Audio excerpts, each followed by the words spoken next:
Evan believed his life was predictable, and he liked it that way. Every morning he woke up at the same time, made the same simple breakfast, and left his apartment with the same quiet feeling of control. The city outside had changed a lot in recent years, but Evan had not. Alien ships sometimes crossed the sky and strange languages appeared on public signs.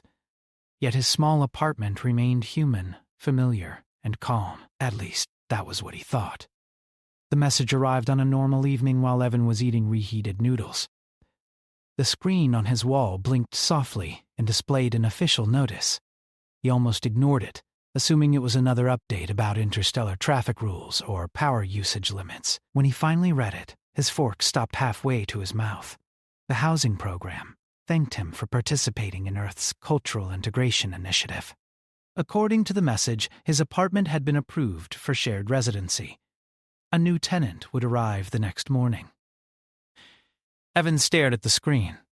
Shared residency usually meant another human, often someone who needed cheaper housing or government support. He sighed, already imagining awkward small talk and arguments over space.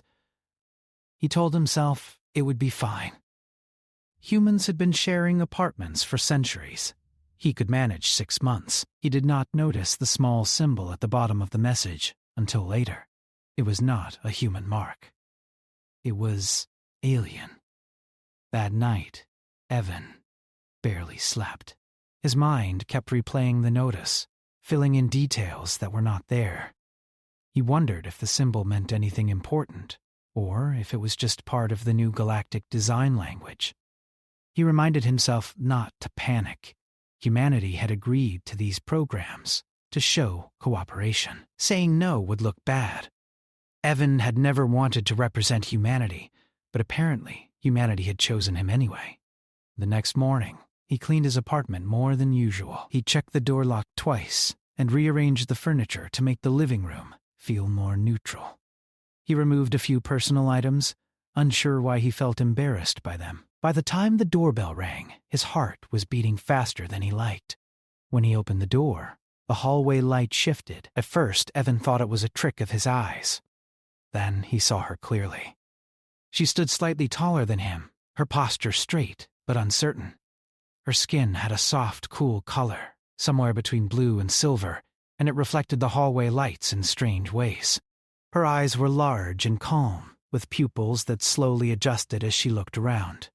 She wore a simple outfit that looked like fabric and light mixed together, and she held a small case in one hand. She spoke before Evan could say anything. "Greetings, Evan Cole," she said carefully. "I am Lyra. I am assigned as your cohabitation partner." Evan's brain froze for a moment. He had imagined many things, but not this. He opened his mouth, closed it, then tried again. "You're my roommate?" he asked. "Yes," Lyra replied. "The agreement states that shared living increases mutual understanding by 37%. Evan stepped aside without thinking, letting her enter. The door closed behind them with a soft click that sounded louder than usual. Lyra paused just inside the apartment, her eyes moving slowly from wall to wall, floor to ceiling. She tilted her head slightly, as if listening to something Evan could not hear. "This space is smaller than projected," she said, "but acceptable." Evan rubbed the back of his neck. "Welcome." I didn't realize the program matched humans with aliens directly. It did not, Lyra said. "It was updated last cycle. You were selected due to your stable behavioral patterns. That did not make Evan feel better."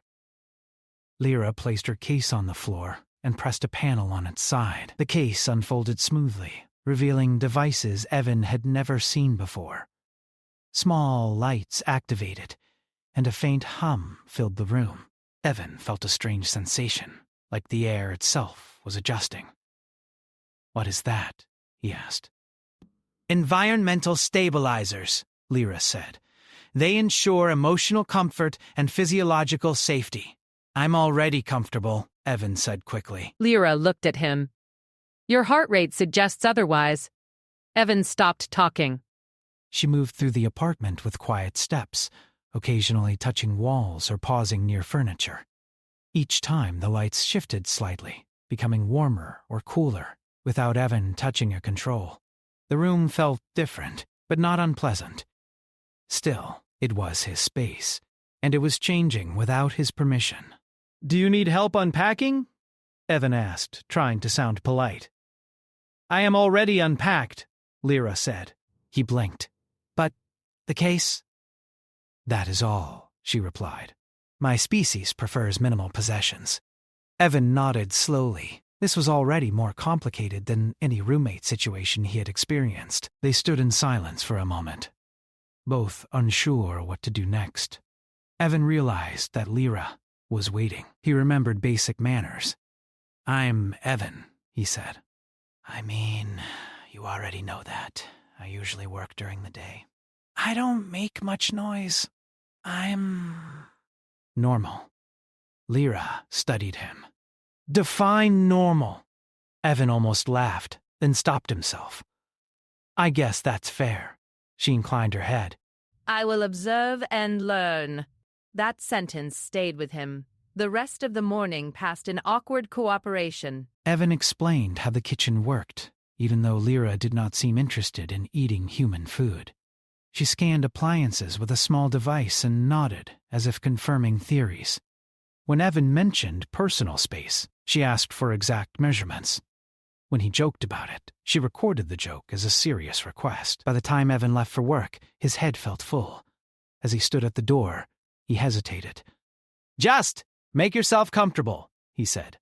"I intend to," Lyra replied. The words sounded heavier than they should have. At work, Evan could not focus. His mind kept returning to the image of Lyra standing in his apartment, calmly changing the environment like it was a lab. He worried about what he would come home to. He worried about what he might say or do wrong. Humans had rules that even other humans struggled to follow. How was an alien supposed to understand them?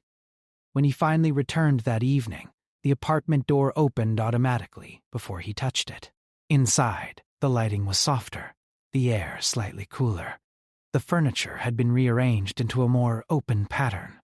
Lyra sat on the floor, surrounded by floating symbols projected in the air.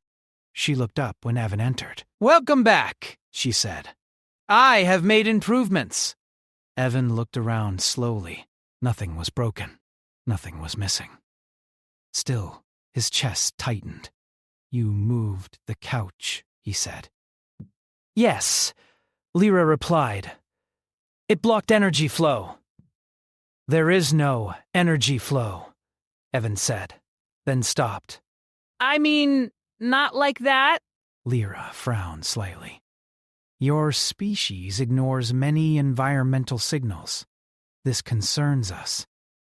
Evan sat down heavily. He felt tired, but not just physically. He realized something important then. Lyra was not trying to be rude. She was not trying to take over. She genuinely believed she was helping. "We need rules," Evan said after a moment. Lyra's eyes brightened. "Agreed. Rules create stability." "Okay," Evan said, encouraged. "First rule, you don't change things without asking me." Lyra paused. "Clarification. Does asking include advance notification or emotional readiness confirmation?" Evan sighed. Let's start simple.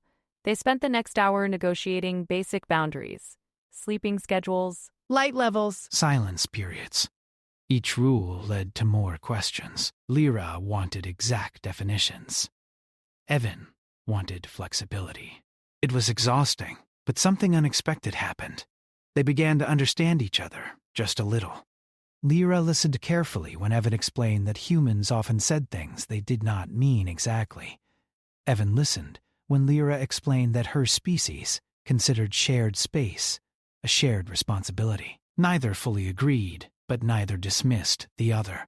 When night came, Evan lay in bed staring at the ceiling. The apartment hummed softly in a way it never had before. He felt unsettled, but also curious. For the first time, his predictable life had changed in a way he could not plan for. In the other room, Lyra sat quietly, recording her observations. Humans, she noted, were inconsistent and unclear, but they adapted quickly. Evan had not rejected her presence, even when uncomfortable. He had tried to explain instead of retreat. That, she suspected, was important. Both of them lay awake, separated by a thin wall and a much larger gap of understanding. Neither knew it yet, but this was only the beginning of a very complicated 6 months. Morning arrived differently now. Evan woke before his alarm, confused by the soft glow filling his bedroom. The light was not bright, but it felt active, like it was paying attention to him. He sat up and rubbed his eyes. The clock said it was 30 minutes earlier than usual. He stepped out of bed and opened his door. The living room looked calm, almost peaceful, but also unfamiliar. The walls had a faint pattern that shifted slowly, like breathing. The air felt cleaner, cooler, and strangely alert. Lyra stood near the window, completely still. "Good morning," she said without turning around. Your sleep cycle showed minor stress. I adjusted the wake conditions. Evan blinked. You changed the light to wake me up? Yes, Lyra replied. "It is more effective than sound." "I like sound," Evan said. "My alarm." Lyra turned to face him. "Your alarm causes a spike in anxiety." "That's the point," Evan said, then sighed. "We'll talk about that later." Lyra nodded and made a small gesture. The wall pattern faded back to normal. Evan made a mental note that later was already becoming a very full word. In the kitchen, Evan reached for the coffee machine. It did not respond. "Lyra!" he called out, trying to stay calm. "Why isn't this working? I disabled it," she said from the living room. Caffeine destabilizes human emotional regulation. Evan closed his eyes for a long moment. He reminded himself to breathe. "We agreed," he said slowly, "that you wouldn't change things without asking." "I asked," Lyra replied. "You didn't," Evan said. "I asked the system," she said. "It confirmed the health risks." "That's not the same thing," Evan said. "You need to ask me." Lyra tilted her head. "Even if the answer is inefficient?" "Yes," Evan said, especially then. She paused, then walked over and reactivated the machine, acknowledged. The coffee tasted the same as always, but Evan drank it like it was a small victory. As the days passed, the apartment became a place of constant adjustment. Lyra observed everything Evan did, not in a creepy way, but in a focused, serious way that made him very aware of himself. She watched how he prepared food, how he chose clothes, how he sat when he was thinking. Sometimes she asked questions. Sometimes she just recorded data quietly. Evan tried to ignore the feeling of being studied. He reminded himself that this was part of the program. Humans had studied aliens, too. Still, it was different when the subject was you. The real problems began outside the apartment. On the third day, Evan and Lyra left together for the first time. Lyra needed to register at a nearby cultural office, and Evan had work in the same direction. Walking beside her felt strange. People stared, not openly rude, but curious. Some smiled. Some whispered. Lyra noticed everything. "Your species shows discomfort when observed," she said as they waited at a crossing. "Yeah," Evan replied. "We don't like standing out." "You stand out biologically," Lyra said. "Avoidance is illogical." Evan shrugged. "Doesn't mean it's easy." At the office, things became complicated quickly. The clerk spoke slowly, carefully, as if Lyra might break. Lyra responded with perfect clarity, correcting small errors in translation and protocol. The clerk grew flustered. Evan watched the interaction and realized something uncomfortable. Humans were not just new to aliens. Aliens were new to humans, and humans did not know how to behave. When Lyra finished, she turned to Evan. Your administrative systems are inefficient, but emotionally considerate. That's one way to put it, Evan said. On the way home, Lyra stopped suddenly. Why did the clerk simplify her speech? She asked. Evan hesitated. She was trying to be polite by assuming reduced comprehension, Lyra asked. Evan winced. Sometimes politeness and assumptions get mixed up. Lyra was quiet for a long moment. Your species communicates care through imperfection. Evan smiled faintly. Something like that. At home, misunderstandings continued in smaller ways. Lyra interpreted Evan's casual words as serious commitments. When he said, "We should eat together sometime," she scheduled shared meals every day.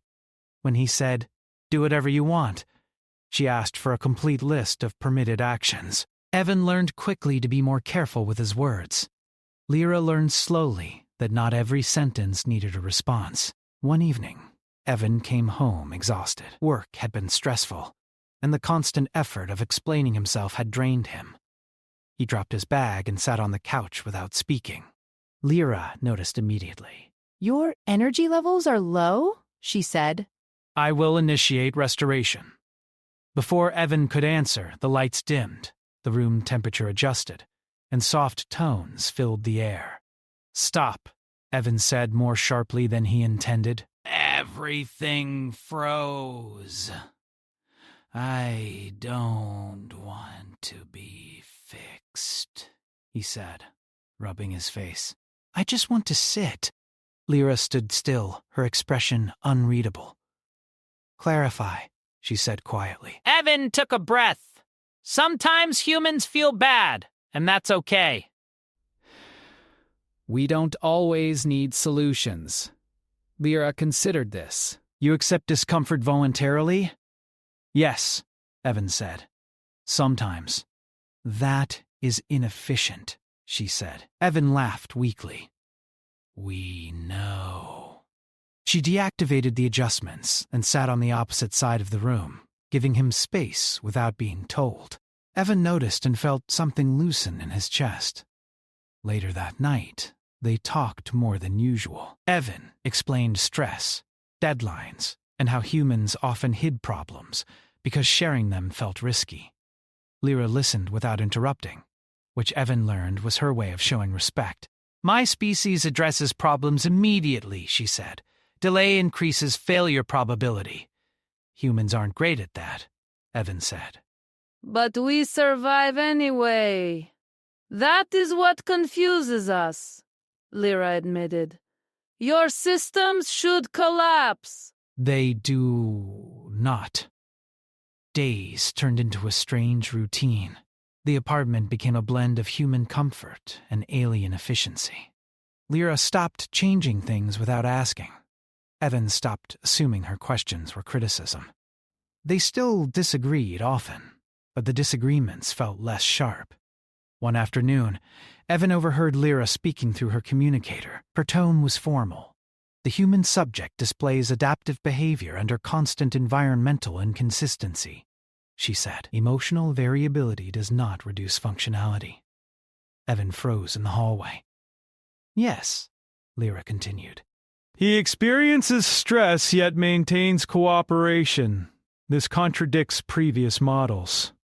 There was a pause. No, she said firmly. I do not recommend intervention. The communicator went silent. Evan stepped into the room. Was that about me? Yes, Lyra said. You were not meant to hear it. Evan felt a flicker of worry. Am I failing the program? Lyra looked at him carefully. No, you are redefining it. That night, Evan lay awake again, but this time, his thoughts were different. He was still uncomfortable, still unsure, but he realized something important. Lyra was not just observing him. She was learning from him. In the other room, Lyra reviewed her data. Humans were not optimized. Their systems were full of contradictions. Yet Evan adjusted continuously, not because rules demanded it, but because relationships did. That variable was difficult to measure. She marked it as significant. Neither of them knew it yet, but the complications were no longer just problems. They were becoming connections. The notice arrived 2 weeks after Lyra moved in. It appeared on Evan's wall screen while he was brushing his teeth. At first he ignored it, thinking it was another system update. When the screen pulsed again, brighter this time, he sighed and wiped his mouth with a towel. The message was short and official. A cultural assessment review had been scheduled. Attendance by both residents was mandatory. Evan stared at the words. His stomach tightened in a familiar way. He had seen notices like this before at work. Reviews were never casual. They meant evaluation, judgment, and records that followed you longer than you wanted. When he stepped into the living room, Lyra was already there, reading the same message. Her posture was stiff, her attention fully locked on the screen. "This review was not expected," she said. "Is that bad?" Evan asked. "It is concerning," Lyra replied. "Unscheduled reviews imply deviation." Evan rubbed his face. "Of course they do." They sat in silence for a moment. The apartment felt smaller than usual, like it was listening. "Did we do something wrong?" Evan asked finally. Lyra hesitated. That depends on definition. That answer did not help. The review was scheduled for the next evening, which meant Evan spent the entire day distracted. At work, he reread emails without understanding them. He kept thinking about everything he had said to Lyra, every joke, every frustrated sigh. Humans were not built for perfect behavior. That was the point. But now he worried that imperfection might be recorded as failure. When he came home, Lyra was waiting. "I have prepared documentation," she said, "including interaction logs, environmental adjustments, and your stress response patterns." Evan blinked. "You logged my stress?" "Yes," Lyra said. "It is relevant." Evan opened his mouth, then closed it again. He reminded himself that Lyra was not being invasive on purpose. This was normal for her. "Did you tell them anything bad?" he asked carefully. Lyra looked confused. Define bad? That I'm difficult, Evan said. Or unhealthy. Or not cooperative.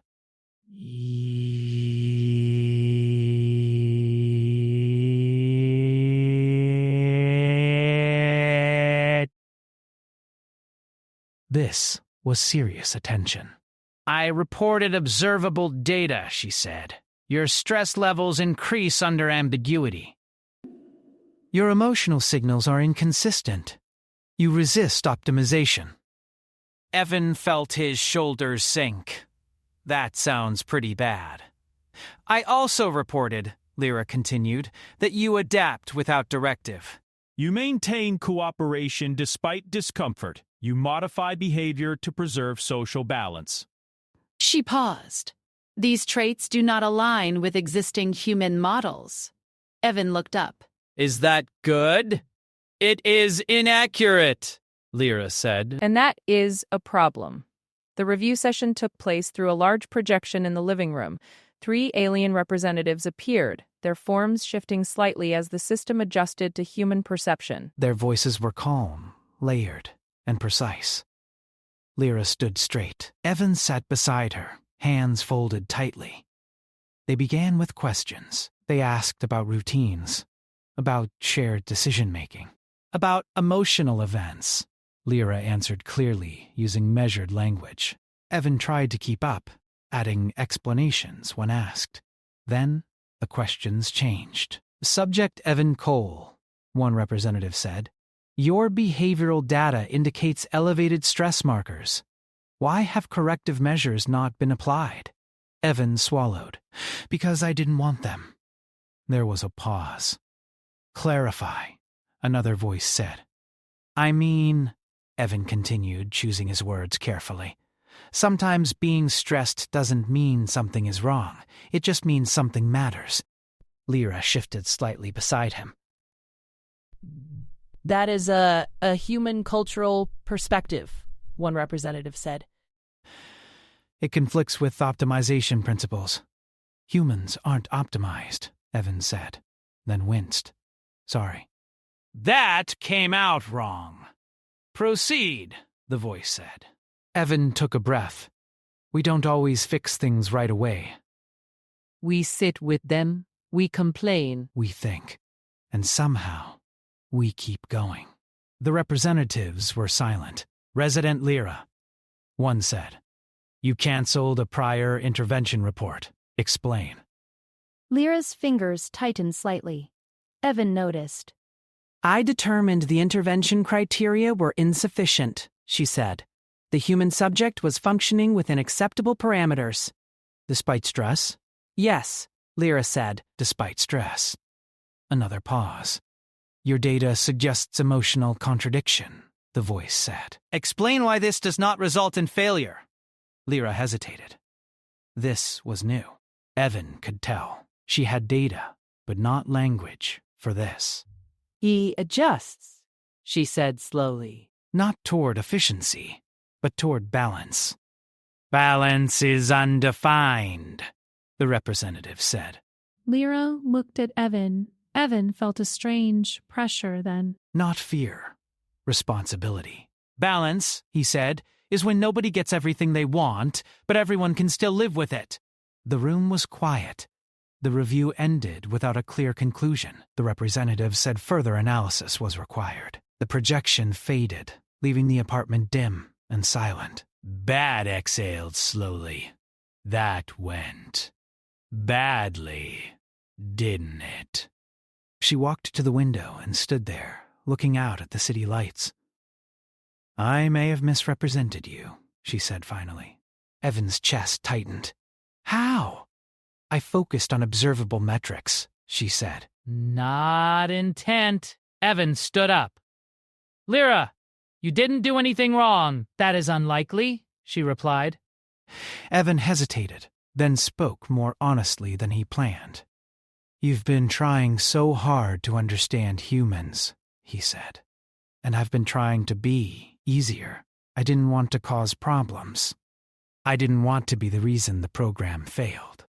Lyra turned toward him. You altered your behavior for my benefit, she said. Of course I did, Evan replied. You're my roommate. There was a long silence. My species does not do that, Lyra said quietly. We adjust environments. We do not adjust ourselves. Evan nodded. Yeah. Humans do the opposite. That night was tense. They moved around each other carefully, unsure what to say. Evan worried he had said too much. Lyra worried she had understood too little. Later, when Evan was getting ready for bed, he heard Lyra speak from the living room. I accessed comparative human data, she said. Your responses are not unique. Evan leaned against the doorway.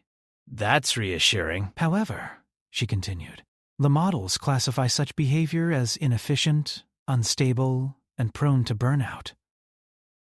Evan smiled tiredly. Sounds about right. I do not accept that conclusion, Lyra said. Evan straightened.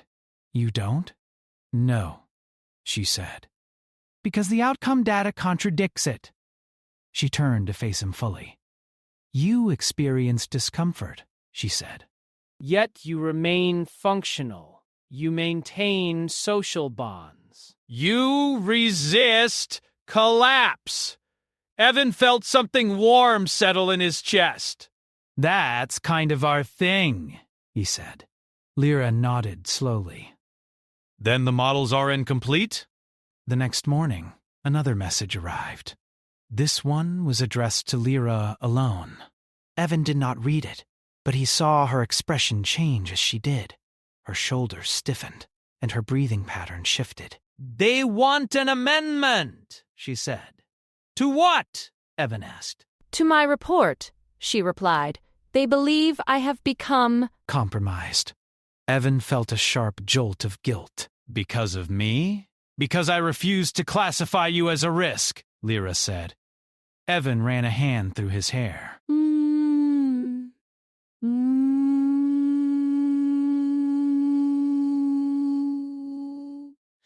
Lyra, I never meant to. I know. She sat down slowly. I am expected to correct the report, she said, to recommend intervention or separation. Evan's heart sank. And will you? He asked quietly. Lyra looked at him for a long moment. Her eyes were steady, but uncertain. No, she said. I will not. Evan let out a breath he did not realize he was holding. There will be consequences, Lyra added. Yeah, Evan said. Humans are familiar with those, too. That evening, they talked longer than ever before, not as subject and observer, but as two people trying to explain themselves. Evan talked about growing up, learning to hide stress so others would not worry. Lyra talked about a society where emotion was managed before it could become identity. Neither convinced the other completely, but both listened. When they finally went to sleep, the apartment remained unchanged. No lights adjusted. No tones played. The air stayed imperfect. For the first time since moving in together, neither of them tried to fix it. Somewhere far away, systems flagged anomalies. Human integration models began to show errors. And in one small apartment, a quiet misunderstanding turned into something much more dangerous to old assumptions: understanding. The changes did not arrive loudly. They came as silence. For several days after Lyra refused to amend her report, nothing happened. No messages, no visits, no alerts on the wall screen. Evan expected something dramatic, but instead, there was only waiting. The kind of waiting that made small sounds feel important and made every notification feel heavy. Lyra noticed it too. The absence of response is intentional, she said one evening while standing near the window. They are observing. Evan nodded. That sounds about right. Life continued, but differently. Lyra stopped recording most of Evan's behavior. The small devices she once carried were now stored away. She still watched, but in a quieter way. The way humans did when they cared, but did not want to interfere. Evan noticed the effort. It made him feel both grateful and uneasy. Outside the apartment, things were changing. At work, Evan's supervisor asked him questions that felt unrelated at first. How was he sleeping? Was he feeling supported at home? Had anything unusual happened recently? The questions were polite, but careful, like they were following a script. It's fine, Evan said. Just busy. His supervisor smiled, but the smile did not reach her eyes. When Every returned home that evening, Lyra was waiting. They contacted your workplace, she said. Evan stopped walking. I thought you said they were just observing. They are, Lyra replied. Observation includes indirect data. Evan sat down slowly. So what now? Lyra hesitated. They are reassessing human integration assumptions. Evan let out a short laugh. Because of me? Because of patterns, Lyra corrected. You are one data point. But you are not alone. She explained that other shared living programs had reported similar issues. Humans resisting optimization. Humans adapting emotionally instead of structurally. Humans maintaining function in unstable conditions. What they called inefficiency, Lyra said, appears to be a method. Evan leaned back. Yeah, we kind of fake it until it works. That phrase appears often in your cultural records, Lyra said. It lacks logical clarity. It's not meant to be logical, Evan said. It's meant to keep you moving. The next day, the first visitors arrived. 2 representatives appeared at the apartment door, their forms carefully adjusted to look less imposing. They spoke politely, asked permission to enter, and thanked Evan for his cooperation before he had even agreed. They looked around the apartment, noting the lack of environmental controls. This space appears unmanaged? One said. It's managed, Evan replied, just not controlled. They asked questions about comfort, about conflict, about compromise. Evan answered honestly. Lyra added clarification when needed, but she did not correct him. After the representatives left, Evan felt drained. They weren't here to help, he said. No, Lyra agreed. They were here to confirm uncertainty. That night, Lyra did something unexpected. She cooked. It was not human food, exactly, but it was close. Simple ingredients, adjusted carefully. She followed a recipe Evan had mentioned once, misremembered and incomplete. The result was imperfect, but warm. You did not need to do this, Evan said, surprised. I wanted to experience an efficiency, Lyra replied. Evan smiled. How uncomfortable, she said, but informative. They ate together, quietly. No analysis, no data. Over the next week, Lyra began changing her own routines. She stopped planning every interaction. She allowed pauses in conversation. She did not ask for definitions every time Evan used vague language. It was hard for her. Evan could see it. Sometimes she would stop mid-sentence, clearly fighting the urge to clarify or correct. Sometimes she failed and laughed softly at herself afterward, a sound Evan had never heard from her before. "You're changing," he said one evening. "Yes," Lyra replied. "I am adapting." "That's usually our job," Evan said. "Not exclusively," she said. The next review came quickly. This time, it was not just about Evan. The representative spoke directly to Lyra. "You have deviated from protocol," they said. "Your emotional responses show contamination." Lyra stood calmly. Clarify contamination. You prioritize subjective experience over system stability, they said. Yes, Lyra replied. That is unacceptable. Lyra looked at Evan, then back at them. It is necessary, she said. Evan's chest tightened. He wanted to say something, but he knew this was not his place. "Not yet. You are compromising your objectivity," the representatives continued. I am expanding it, Lyra said. The review ended abruptly. The projection vanished without formal closure. Evan stood up. That sounded bad. It was, Lyra said. They will remove me from the program. Evan felt a sharp, unexpected pain.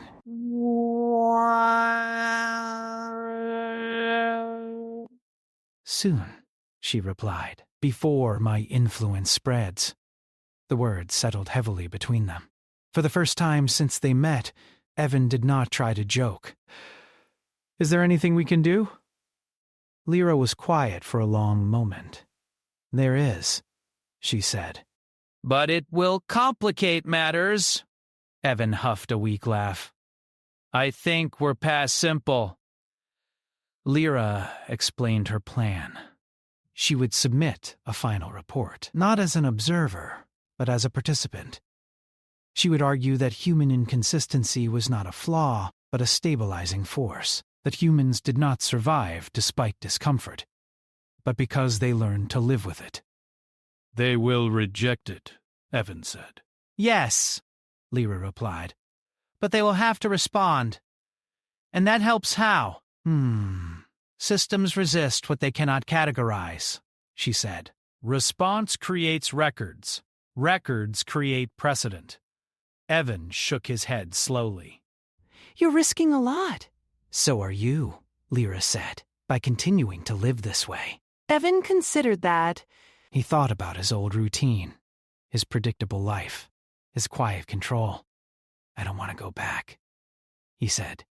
Lyra looked at him. "Neither do I." The final report took days. Lyra worked openly, no longer hiding her process. Evan read drafts, offering feedback, not as an expert, but as a human explaining himself. Sometimes he struggled to put feelings into words. Lyra helped him find structure. Sometimes Lyra struggled to accept emotional ambiguity. Evan reminded her that confusion was allowed. They argued. They paused. They rewrote. By the time the report was sent, the apartment felt different again. Not optimized, not unstable. Shared. The response came faster than expected. Lyra was summoned for reassignment. Evan sat beside her as the message displayed. "You are to prepare for relocation," it said. "Your participation in this program has concluded." Evan clenched his hands. That's it? For now? Lyra said. She looked at him. "I'm sorry? For what?" Evan asked. "For complicating your life?" she said. Evan laughed, soft and tired. You didn't complicate it. You changed it? They spent their last evening together quietly. No plans, no discussions about the future. Just sitting in the same space, comfortable in the silence they had learned to share. When night came, Evan did not sleep much. Neither did Lyra. Somewhere beyond the apartment, systems processed new data. Models failed to align. Human integration charts developed irregular curves. And in one small apartment, a decision had already been made, not by a system, but by two people who had learned that complication was not the same as failure. The morning of Lyra's departure arrived quietly. No alarms sounded. No system lights changed. The apartment looked exactly the same as it had the night before, and somehow that made it harder. Evan sat at the small table with a cup of coffee that had gone cold. He had not meant to let it cool. But time felt strange, like it was slipping past him without asking. Lyra stood near her case. It was already packed. It always was. "They will arrive in 1 hour," she said. Evan nodded. Plenty of time. Neither of them moved. For weeks, Evan had imagined this moment. He had imagined saying something meaningful, something that explained what the last months had meant to him. Now his mind felt empty. Not blank, but full in a way that made words hard to find. Lyra watched him carefully. "You are experiencing emotional compression," she said. Your responses are delayed. Evan gave a small smile. Guess I'm still human. "Yes," Lyra said softly. "You are." She walked around the apartment slowly, her fingers brushing the back of the couch, the edge of the table. She paused near the window, looking out at the city. "This environment has changed," she said. "Not structurally, contextually." Evan stood up and joined her. "It's different without you already." Lyra turned to him. "That suggests dependency or connection," Evan replied. She considered that. Human language often merges those concepts. Yeah, Evan said. We're not great at separating them. The knock came sooner than Evan expected. 2 representatives stood outside the door. Calm, polite, final. Lyra stepped forward. "I am ready," she said. Evan's chest tightened. He had known this was coming, but knowing did not make it easier. As Lyra moved toward the door, Evan spoke without thinking. "Wait." Everyone paused. Evan looked at the representatives. His heart pounded, but his voice was steady. "She didn't fail," he said. "The program did." There was silence. "This exchange is concluded," one representative said. Evan shook his head. "No, you just don't like the results." Lyra turned toward him sharply. "Evan, no," Evan said gently. "Let me." He took a breath. You wanted humans to fit your systems, he said. But humans don't work that way. We never have. We adapt to each other, not just to rules. Lyra didn't get compromised. She learned. The representatives were still. You fear instability, Evan continued. But instability is how we survive. We don't break when things get uncomfortable. We live inside it. Lyra watched him, something unreadable in her expression. This individual lacks authority, one representative said, then recorded anyway. Evan replied,